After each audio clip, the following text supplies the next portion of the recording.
నందు ప్రియమైన సహోదరి సహోదరులకు యేసుక్రీస్తు నామములో శుభములు. దేవుని యొక్క మహాకృప మీకు కలుగును గాక. ఈరోజు దేవుడు మనకిచ్చిన మాట రూతు గ్రంథము 2వ అధ్యాయము 11వ వచనము. నీవు నీ తల్లిదండ్రులను నీ జన్మభూమిని విడిచి ఇతరులు ఇంతకు ముందు నీవు ఎరుగని జనమునొద్దకు వచ్చితివి. ఈ మాటలు రూతు గ్రంథంలో మనం చూస్తున్నాం. ఈ మాటలు బోయాజు పలుకుతున్నట్టుగా మనము చూడగలం. నీవు నీ తల్లిదండ్రులను నీ జన్మభూమిని విడిచి రూతు చేసిన కార్యము మనము చూడగలుగుతామన్నట. రూతు ఎంత గొప్ప కార్యం చేసింది అనంటే తన భర్త చనిపోయినప్పుడు తన అత్తను హత్తుకున్నట్టుగా మనము చూడగలం అనమాట. ఎప్పుడైతే తన భర్త చనిపోయారో ఆ యొక్క దేశంలో నుండి, ఆ సొంత దేశంలో నుండి బయటకు వచ్చినప్పుడు రూతు తన దేశంలోనే ఉండిపోకుండా తన అత్తతో కూడా వచ్చినట్టుగా మనము చూడగలం అనమాట. ఎప్పుడైతే తన అత్తతో వచ్చిందో ఆ ఊరిలో ఏది లేనప్పుడు అంటే ఎండిపోయిన స్థితిలో వచ్చినట్టుగా మనం చూడగలం. చాలామంది ఎక్కడ మంచిగుందో అక్కడికి వెళ్ళడానికి ఇష్టపడతాం, కానీ రూతు దేవుని వైపు చూసి దేవుని కోసం దేశం వచ్చినట్టుగా మనం చూడగలం. అందుకే ఇక్కడ బోయాజ్ అంటున్నారు కదా, నీవు నీ తల్లిదండ్రులను నీ జన్మభూమిని విడిచి, తల్లిదండ్రులని జన్మభూమిని విడిచి. నిజంగా పెళ్ళి అయిన ప్రతి ఆడపిల్లకి దేవుడు ఇక్కడ తెలియజేస్తున్నారు కదా, నీ జన్మభూమిని అంటే ఇదిగో నీ ప్రభువు, ఇతడు నీ సౌందర్యం కోరినవాడు, ఇతన్ని హత్తుకో అన్నప్పుడు మరలా మనం వెనక్కి చూస్తూ ఉంటాం.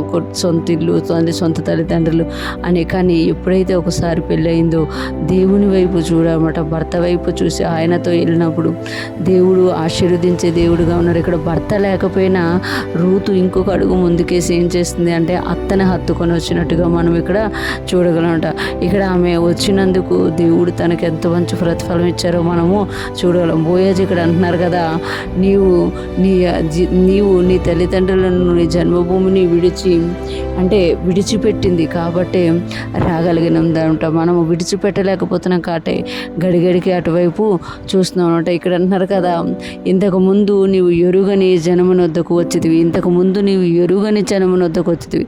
ఇప్పుడు మామూలుగా అయితే పర్లేదు, కానీ ఆ దేశాన్ని విడిచిపెట్టి మోయాబు దేశమును విడిచిపెట్టి ఆమె ఇక్కడికి తను ఇంతకుముందు ఎరగని జనమునొద్దకు వచ్చిందనమాట.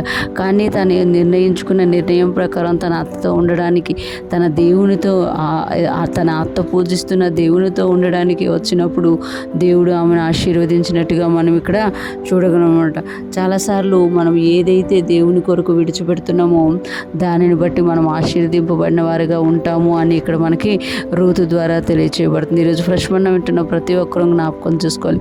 మనం ఏదైతే దేవుని కొరకు, దేవుని రాజ్యం కొరకు విడిచిపెడుతున్నామో దాని విషయంలో దేవుడు గొప్ప బహుమానం ఇచ్చే దేవుడుగా ఉన్నారు. ఈరోజు ఫ్రెష్ మన్నా వింటున్న ప్రతి ఒక్కరూ కూడా దేవుడు కొరకు దేవుడు ఏది విడిచిపెట్టమంటున్నారు, మన సొంతవి ఏవి విడిచిపెట్టమంటున్నారు, మన జీవితంలో ఉన్నవి ఏవి విడిచిపెట్టమంటున్నారో అవి మనం విడిచిపెట్టినప్పుడు దేవుని యొక్క కృపను, ఆయన యొక్క ఆశీర్వాదాన్ని మనము చూడగలం. అటువంటి గొప్ప కృప మనందరికీ కలుగును గాక.